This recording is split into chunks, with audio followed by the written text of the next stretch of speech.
materialized from out of another dimension and are present at rituals, and they are so powerful, and their presence is there's such an evilness about them, and they want out of this other dimension, and they can't. They have to be called out by someone who has that power, and the reptilians don't have this power. That's very important, that they don't have this power to call out these old ones that have to do with them. And what is it that humans have that the reptilians don't have, that means they don't have the power to connect interdimensionally, and some humans do?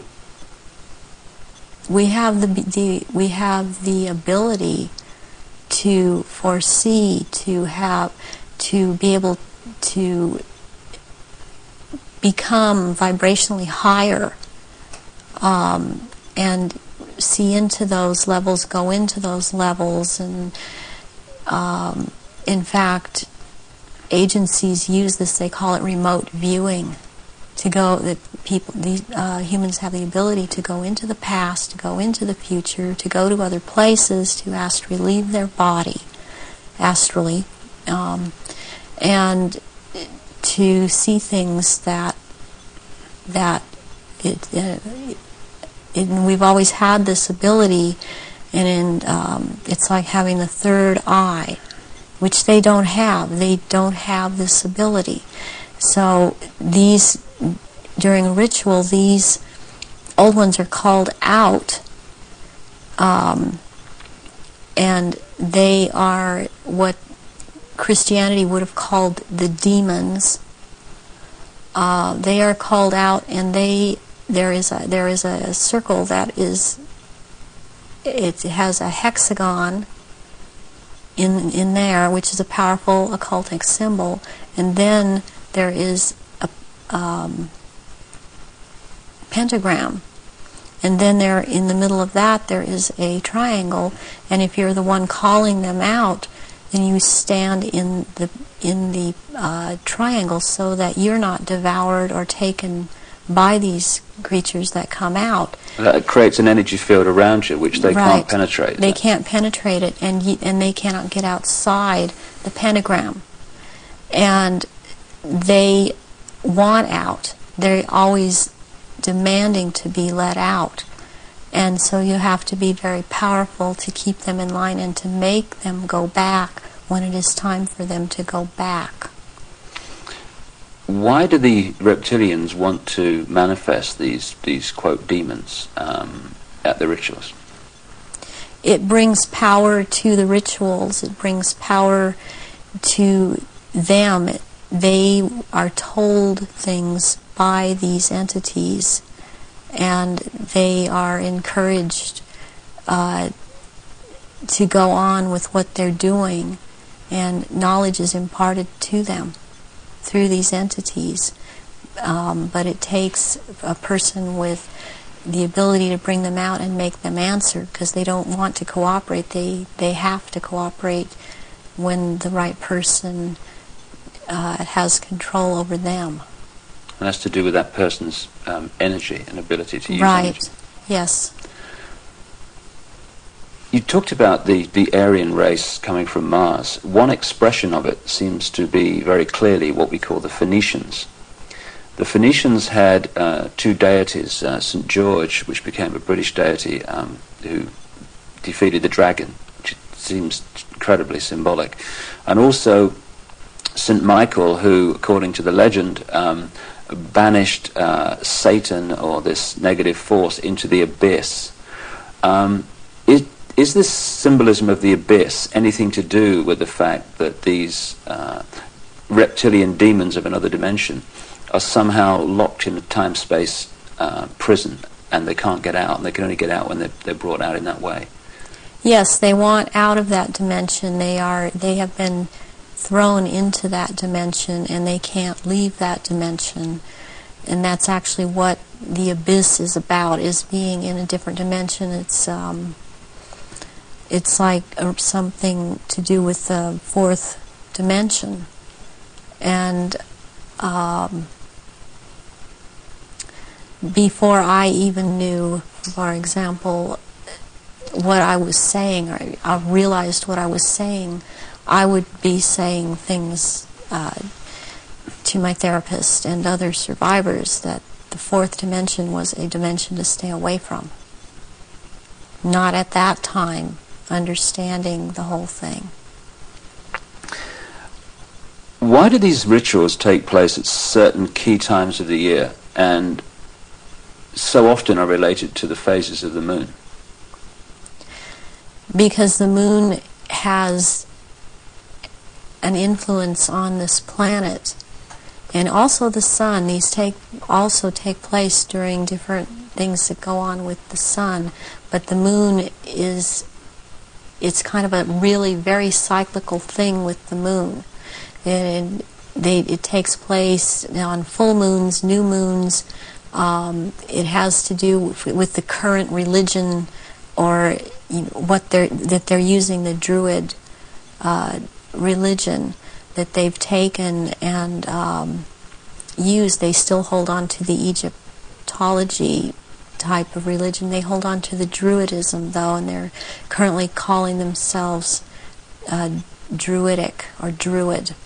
And Druidism is tied in with the cycles of the moon, on which it has to do with planting, sowing, and harvesting. And there are so many days that they can use from this to their own purpose and their own end, that they bring it about. There's a lot of ritualization with Druidism, and they love ritualization. So take us through one of these rituals that you conducted at the highest level of this global brotherhood. What would happen? There were people that were bred from birth. They were bred to be ritual sacrifices. I have a problem with what they is said a lot today, especially by the False Memory Syndrome Foundation, that how could all of these people disappear, or how could all these babies be born? I worked with a nurse midwife. We did home births, and it's very easy not to register a child when it's born. And then they have these children that they're kidnapping and bringing in from other countries, and no one misses them because these are third world countries. And children they have the most energy, the purest energy, they're the highest form of sacrifice. And they will terrorize these children and mind control these children. And in rituals, by the time they're brought into rituals, they may be drugged, or they may not be drugged, or they may be in an altered state because of the mind control. And they are used as actual blood sacrifices during these rituals, because of, again, reptilians needing their blood. And they will take various organs from the sacrifices, depending on what date the ritual may, what the ritual may be associated with on that date. But they will also slit the throat from the left ear to the right ear, and the blood will be gathered in a goblet, and it will be dispersed among the reptilians, and dispersed among, also after that, among people that have been participating in these rituals and seem to have it, even though they seem to be dissociated. Mostly these people seem to be cognizant of what they are doing. Are these rituals rare? I mean, how many are there that, say, go on a year? I mean, are we There talking is hundreds or thousands? Or? There are things happening every month of the year.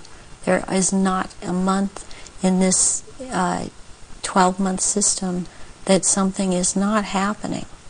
And it's more than one. I mean, it's every full moon. It's, and then the very important rituals are the summer solstice and the winter solstice, and then there is the vernal equinox and the fall equinox.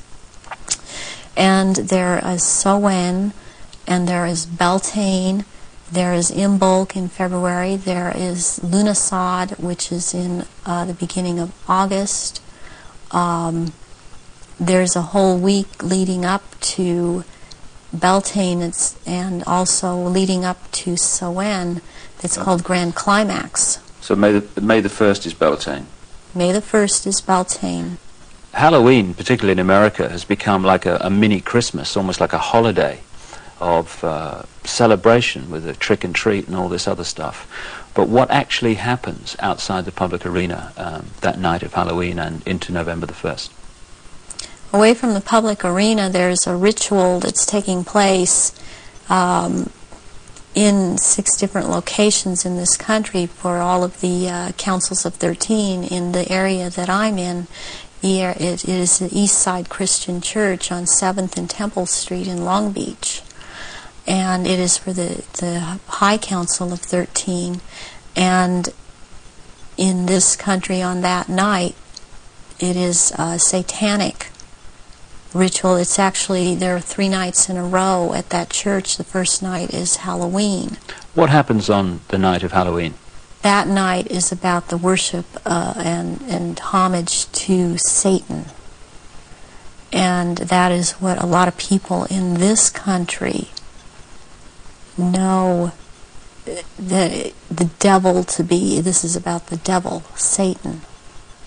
And Christianity talks constantly. I mean, I believe they created Christianity to be what it is. And so they also have created this Satan. And so they control in that way. And on that night there's a lot of bloodshed, and there are sacrifices made to Satan.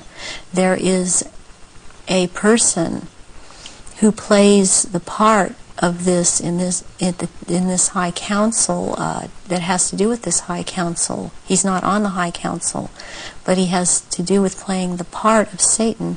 He is a televangelist on TBN. He used to be, he filled in for a little while as a lead singer on Iron Butterfly many years ago, and he has long blonde hair. What's his name? At this point, I don't recall his name. It just, I recognize his face. I saw it recently on TBN, and then this is his cover, or he is DID, and he plays this part, the great deceiver Satan, on that night, on Halloween, at this church. And that is what happens on Halloween. And I mean, what else I must say, what is going on with Halloween in this country? It's just becoming so popular. It is also to desensitize people to the whole thing, and even this backlash Christian movement that wants to call it the Harvest Festival. It does not realize that the Harvest Festival has to do with Druidic religion. And again, they are still